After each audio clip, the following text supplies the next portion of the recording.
He do look like Chris Bosh.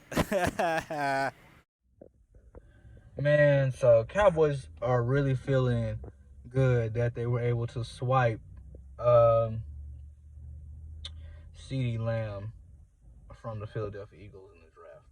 I mean, I wasn't really too impressed just because I know something told me the Cowboys were going to do this, man. With all these receivers, all this talked about talent in the draft, so something told me when I seen the Cowboys had a pick before us, something told me that, you know what? I feel like we're going to get.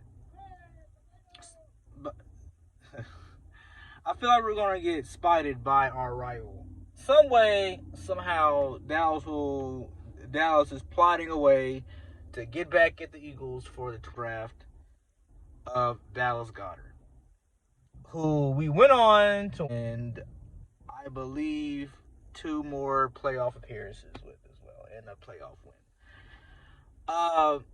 Now what they'll do with CeeDee Lamb, I can't tell you that because I can't read the future.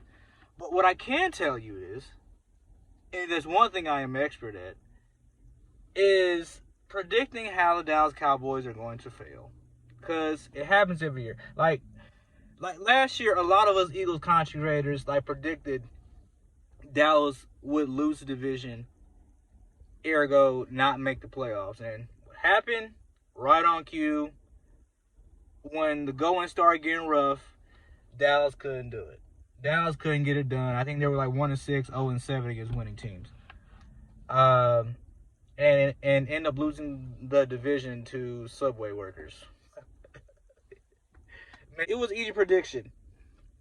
It was easy to predict that Cowboys would fold under pressure against winning teams. It was foretold that they would lose to the Eagles in Philadelphia.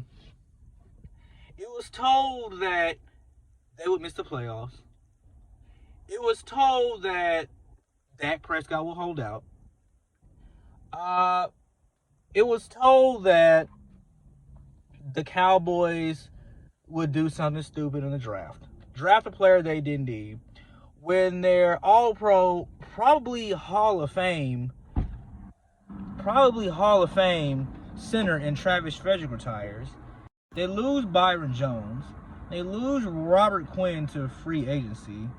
And now their quarterback is on a franchise tag, which historically players tend to hold out, or they never do as well because it's a franchise tag. So with all these things predicted, the Cowboys drafting CeeDee Lamb, and I just feel so sorry for the kid. Like, the kid didn't even step out his bed, brush his teeth, do a little face, wash his face, man. Do what we dreadheads do with our dreads, moisturize, maintain. He didn't even have a chance to do that. Walk out his house, get into the car that he was going to drive to the airport with, to get on the plane, to go to Dallas, a little introductory session they have for rookies. He hasn't even done a myriad of any of those things, and his career is already in jeopardy. Now, I know what Cowboy fans are going to say. If it was Jason Garrett, it would be a different story because we would make the playoffs anyway. I'm like, oh. Guys, whatever his name is, Mike McCarthy, who came from the Packers, he had Aaron Rodgers his whole coaching career. I bet if you were to go back and look at his record as a coordinator, because I believe Mike McCarthy, I forgot where else he was, but if you go back and look at his record, I'm pretty sure he had losing seasons with a less than above average quarterback. And Aaron Rodgers is definitely an above average quarterback. He's a transcendent talent that was able to help Mike McCarthy get all the playoff victories, in the lone Super Bowl when he got. And it's not a huge afterthought to think that players don't set up coaches with opportunities like jobs and playoff wins, Super Bowls. Like, it's not any of that, because Nick Foles, I think he set up a lot of coaches. I think he set up a lot of players. I think Tom Brady has set up a lot of coaches, Joe Judge. And this goes on to just note how players can impact how good of a career the coach is. This is a symbiotic relationship. This is nothing new. So what I'm saying is the Dallas Cowboys are going to use this argument to say that CeeDee Lamb is going to succeed under Mike McCarthy. And maybe he will. But I just don't see it happening.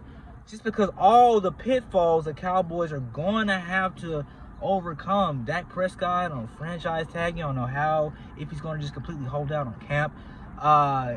You don't know how Zeke's going to do. We don't know how much of a shape Ezekiel Elliott's going to be in. I'm saying you just paid Amari Cooper that huge contract, who's not a road warrior. Michael Gallup, you don't know how his development's going to turn out.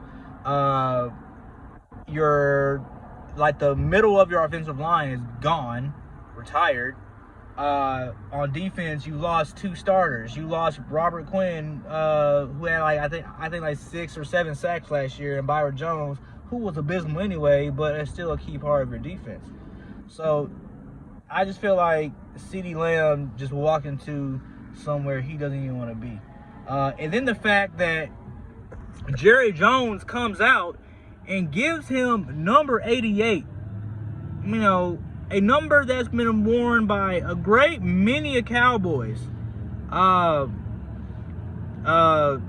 Irvin, I think Drew Pearson, and Dez Bryant. Now, 2 out of those 3 are Hall of Famers. And Jerry said that he believes in CeeDee Lamb and the fact that number 88 signifies a close friend that was usually passed by Jerry. So this is already just shows the selfishness of the Dallas Cowboys. They're willing to put, they already didn't want to give him the number that he wanted. And if you've ever played football, a number is important to you. Everybody wants to have a good number. Well, most everybody, because obviously, good numbers aren't a finite resource in football jerseys. So, they already did give him that, and they're already putting pressure on him to be Michael Irvin-esque, Drew Pearson-esque. I can't really say Dez Bryant because, I will say Dez Bryant. Dez Bryant, I'm saying that they're putting pressures on all this young man, and he even have a chance to experience the jive atmosphere of the DFW. He even set foot in Dallas, and his career is already in jeopardy because he has all these pressures, all these responsibilities for a team that he probably didn't want to play for. And it's just sad, man. Cowboy fans think that this is a good pick for them.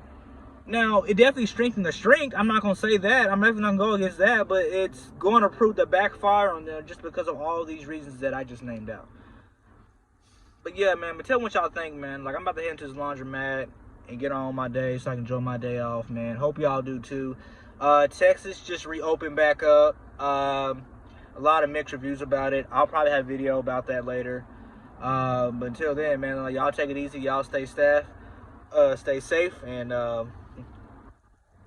mask on.